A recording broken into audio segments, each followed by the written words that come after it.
Hello Internet! Today, we'll be talking about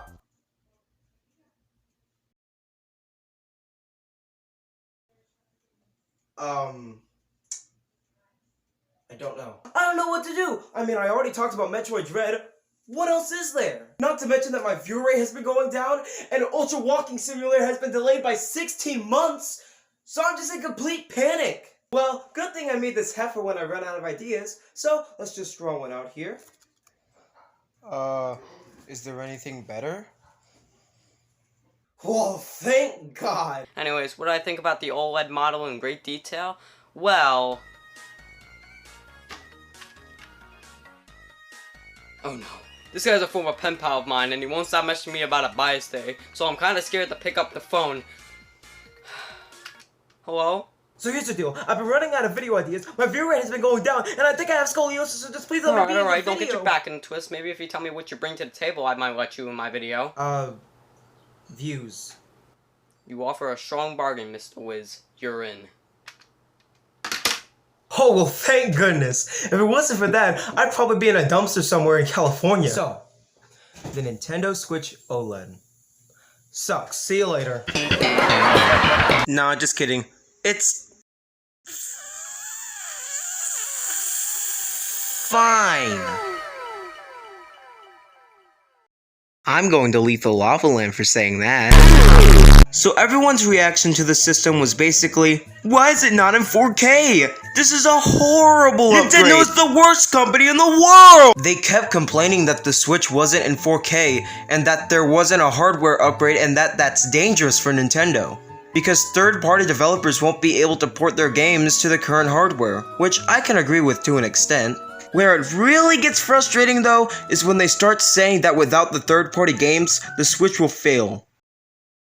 Okay, that is a completely wrong statement, and here's why. The Switch isn't succeeding because of all the third-party titles, those are bonuses.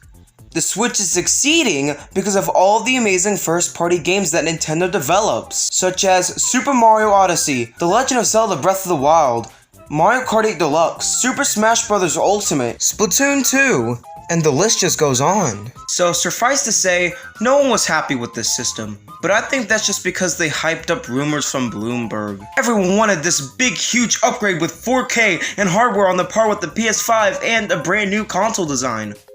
Well, if all this did happen, it might as well have been a sequel entirely. And I think that's why they didn't go all out with this system, because they're going to do that with a Switch 2. But what do I think about the system? I personally think the system is fine. If you're a masochist. I mean, the new OLED screen is nice, and if you're hyped that Nintendo included something that has been in every console since the 6th generation of consoles. The new stand is cool, and the audio enhancement... What? What was there to enhance, Nintendo? The audio was fine! God, I'm sorry, but if I'm being honest, Nintendo did the bare minimum with this. Could they at least included some sort of technical upgrade?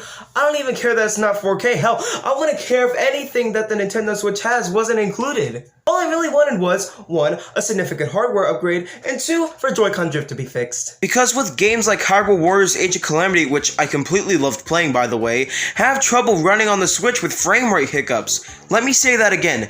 Nintendo's own first-party games are having trouble running on their own hardware. That is ridiculous. And Joy-Con drift has been going on for far too long now. At this point, Nintendo is just ignoring the problem and hoping it blows over. Spoiler alert. It's not. But hey, it's not like those things are gonna happen in the first place, because did you really think I was gonna get what I want from Nintendo? Because, no. I wasn't. You know, the more I think about it, the Switch OLED caters more towards handheld players, not docked players.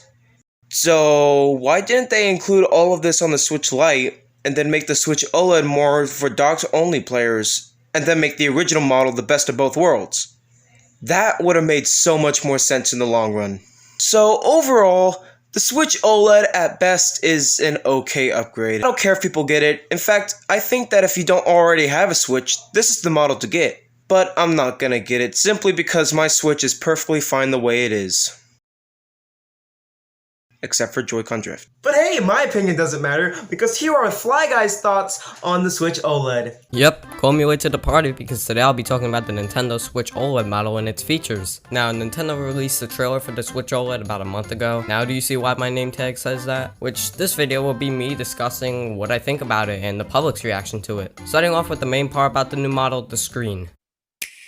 Now, for however long rumors have been going around about a Nintendo Switch Pro model, everyone has either wanted an OLED screen, a 4K screen, or both. Since these people tend to believe these rumors, they were greatly disappointed when they found out there was no 4K on the new model. Now, before I put in my opinion on the new model, I just want to say a couple of things. Don't believe random rumors on the internet, and just because Bloomberg said it doesn't mean it's true. And number 2, keep your expectations low so you don't get disappointed that much. Now, sure, the Switch OLED is disappointing if we assume this is the only new version of the Switch Nintendo will release, but if it's only a model to hold fans over while they work on a real sequel to the Switch or entirely new console, it's not that bad. It's a nice upgrade from the Switch that is out now. The OLED screen is nice overall, and making the screen bigger is a cool addition, but personally, I use the Switch as a TV console a lot, so it's not really a significant change for me. I could just connect it to an OLED TV screen, but it's a nice addition for handheld and tabletop mode. Speaking of tabletop mode, the new stand is really nice. It actually supports the console, unlike the last version of the Switch, where the only thing that supports it is equivalent to a toothpick. But now, the stand actually works and doesn't fall over all the time. And another nice thing about it is the different settings the stand has, from wide to wider. So, the stand overall is a great addition. Now, enhanced audio is a nice addition to the console, but I play it on TV mode most of the time, so the enhanced audio won't matter to me since the audio will be coming out of TV speakers. But generally speaking, it's a great addition, and I think it was a good move on Nintendo's part. Holy shit, a LAN port. This addition to the Switch is not really a feature, it's more of an essential, and the Switch should have had it in the first place. So, sure, nice addition, but really Nintendo, you should have had this in the first place. But may I remind you that Nintendo didn't fix a problem on the new model that shouldn't even exist in the first place? They didn't fix the drifting. Nintendo, what the f***? The Switch OLED is an upgrade, I guess. There are some things I would have fixed if I were Nintendo, such as fixing the freaking Joy-Con, and that's it. The Switch OLED is okay at best, personally. So, Fly Guy, did I do a good job? Have I successfully become irrelevant? Leave that up to the subs, buddy. Oh. Well, let's check YouTube on my sub count. Son of a... Woo, that video was so hard to edit. Anyway guys, thank y'all so much for watching. Please subscribe to me, and while you're at it, subscribe to Fly Guy. He's such an amazing guy. He works very hard in his videos, and yeah, just please go follow his social medias and join his Discord server. Everything. He deserves every single little piece of recognition he gets. And also, while you're at it, subscribe to me too, and follow all my social medias. That includes my Twitter and Instagram. Anyway guys, thank y'all so much for watching, and I'll see y'all in the next video.